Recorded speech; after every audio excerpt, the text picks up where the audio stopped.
Kalaigaon Brahmaputra cultural একাডেমীৰ প্ৰতিভা বিকাশ প্ৰতিযোগিতা বৃহস্পতিবাৰে হ'ব মহাৰণ প্ৰতিযোগিতা প্ৰতিযোগিতাত অংশগ্ৰহণ কৰিব ৰাজ্যৰ বিভিন্ন প্ৰান্তৰ প্ৰতিযোগীয়ে কলাইগাঁও TDM ব্ৰহ্মপুত্ৰ কালচাৰেল একাডেমীৰ উদ্যোগত প্ৰথমবাৰৰ বাবে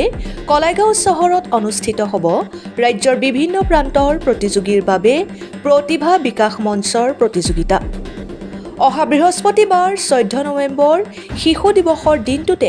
অনুষ্ঠিত হ'ব এই প্ৰতিযোগিতা কলাইগাঁও প্ৰগতিশীল জনমঞ্চত অনুষ্ঠিত হ'ব এই প্ৰতিযোগিতা অনুষ্ঠিত হ'ব সৌদ অসম ভিত্তিত আধুনিক নৃত্য প্ৰতিযোগিতা চিত্ৰাংকন প্ৰতিযোগিতা উদ্যোক্তাসকলে জানিবলৈ দিয়া অনুসৰি প্ৰতিযোগিতাৰ লগত সংগতি ৰাখি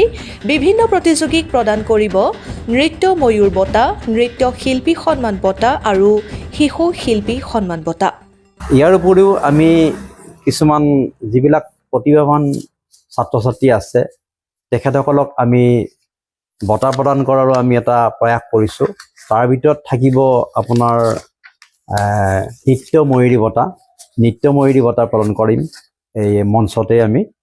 আৰু নৃত্যশ্ৰী বঁটা লগতে নৃত্য শিল্পী সন্মান বঁটা আৰু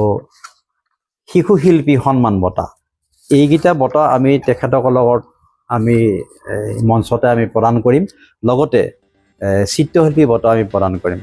আৰু তাৰ লগতে জানিব পৰা মতে প্ৰতিযোগিতাৰ বাবে ইতিমধ্যে অসমৰ বিভিন্ন প্ৰান্তৰ পৰা প্ৰতিযোগীয়ে নামসমূহ ৰেজিষ্টাৰ কৰিছে বৃহস্পতিবাৰে অনুষ্ঠিত হ'বলগীয়া কাৰ্যসূচীৰ ভিতৰত আছে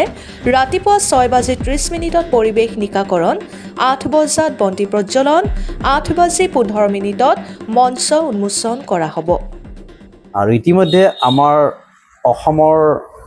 কেইবাখন জিলাৰ পৰা আমাৰ লগত যোগাযোগ কৰিছে আৰু তেখেতসকলে আমাৰ লগত নাম পঞ্জীয়ন কৰিছে আৰু তেখেতসকলেও নিশ্চয় আমাৰ সেইদিনাখন অনুষ্ঠানত উপস্থিত থাকিব আৰু আমাৰ অনুষ্ঠানৰ কাৰ্যসূচী সেইদিনাখন প্ৰথমতে থাকিব 6:30 বজাত পৰিৱেশ নিকাকৰণ তাৰপিছতে থাকিব আপোনাৰ বন্তি প্ৰজ্বলন আৰু থাকিব আপোনাৰ সেইদিনাখন স্বনামধন্য আমাৰ সাংস্কৃতিক বনোৱা শ্ৰদ্ধাৰ তৰুণজাত ডেকাদেৱে আমাৰ এই মঞ্চখন উদ্বোধন কৰিব আৰু সকলো ৰাইজৰে সহায় সহযোগিতা আমি কামনা কৰিছোঁ আৰু সেইদিনাখন যেন এই অনুষ্ঠানটো সুকলমে পৰিচালিত কৰিব পাৰোঁ তাৰ বাবে আপোনালোকৰ ওচৰত মই সেৱা মাগিছোঁ আৰু আশা কৰোঁ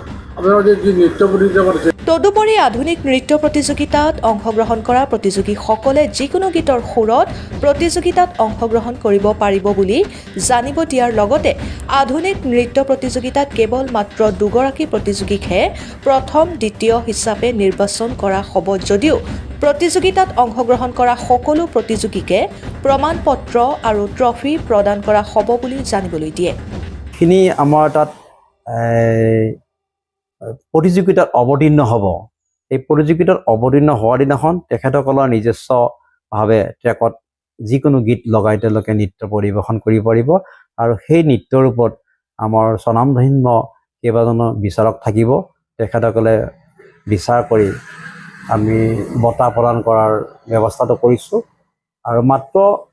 দুগৰাকী শিল্পীকে আমি বঁটা প্ৰদান কৰিম প্ৰথম আৰু দ্বিতীয় আৰু বাকী যিসকলে পাৰ্টিচিপেট কৰিব বা অংশগ্ৰহণ কৰিব প্ৰত্যেকজন শিল্পীকে আমি একোখন মানপত্ৰ আৰু একোটা ট্ৰফি আমি প্ৰদান কৰিম আৰু বাকী যিসকলে news desk report Kalaigaon live